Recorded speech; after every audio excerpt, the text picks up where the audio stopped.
Ay magandang umaga mga kaibigan.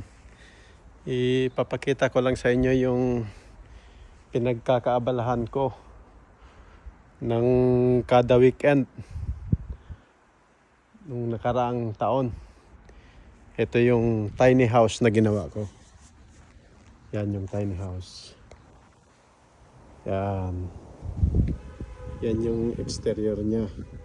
Itong tiny house na to ay may trailer siya.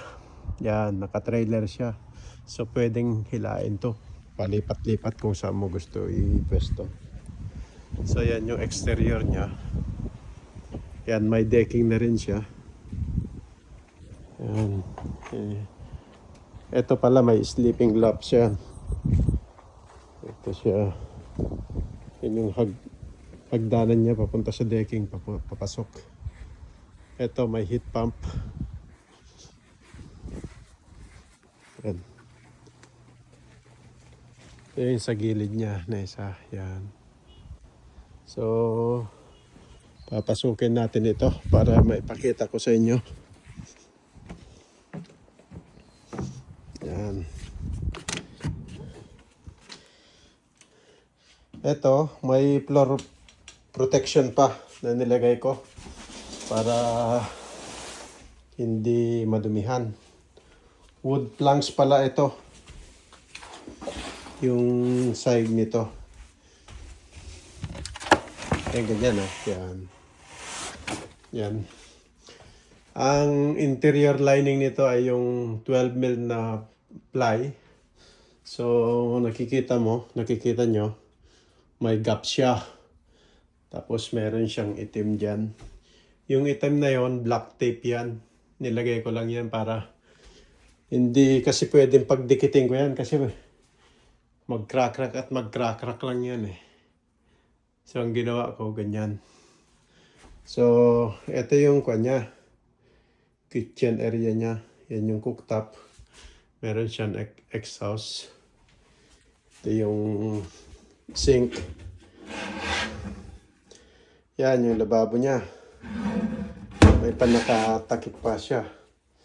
So, ito yung mga kwan. Yan. Yan. May drawer din siya. Yan. Yan yung toilet naman niya. May exhaust fan. Yan yung vanity. Yan.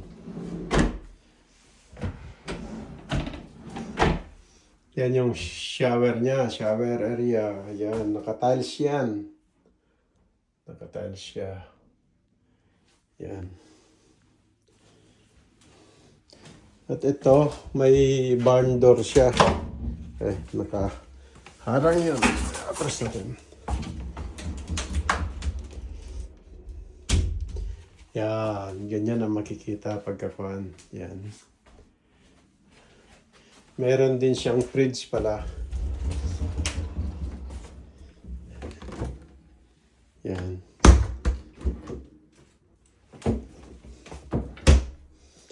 Ito naman yung panakahagdan niya, paakyat doon sa sleeping lap na yan. Yan.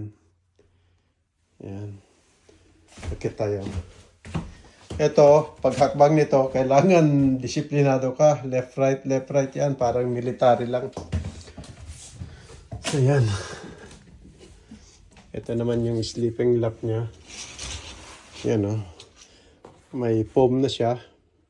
Yan na yung tulugan lang talaga to.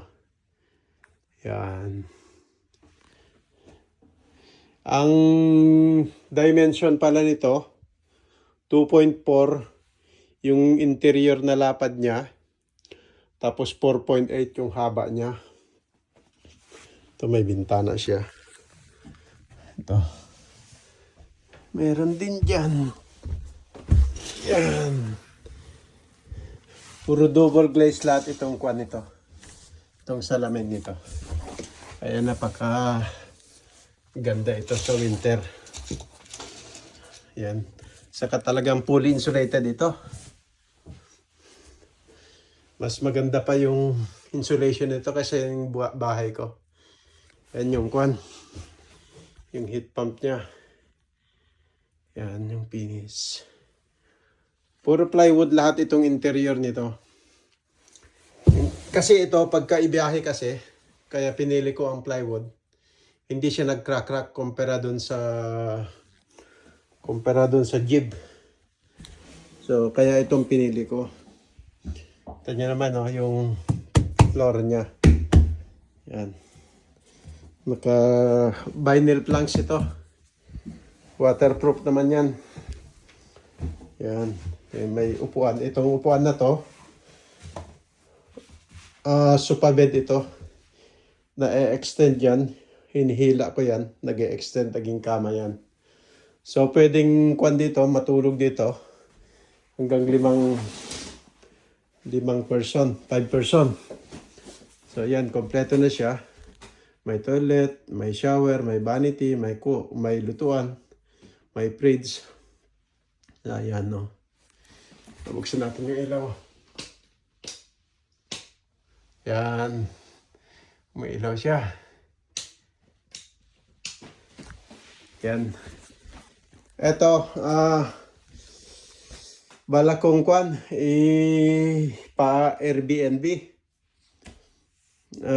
May inasikaso lang ako na mga ibang bagay pa, kaya hindi ko lang maasikaso.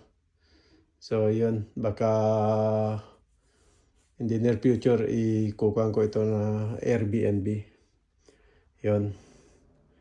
At saka baka kung may gusto, pwede ko rin ibenta ito. Gawa na lang ng panibago ulit. Yun lang mga kaibigan. Sana naibigan nyo. At kung gusto nyo magpagawa ng ganito, dito sa New Zealand, pwede nyo akong kontakin. Yun. Maraming salamat. Bye-bye.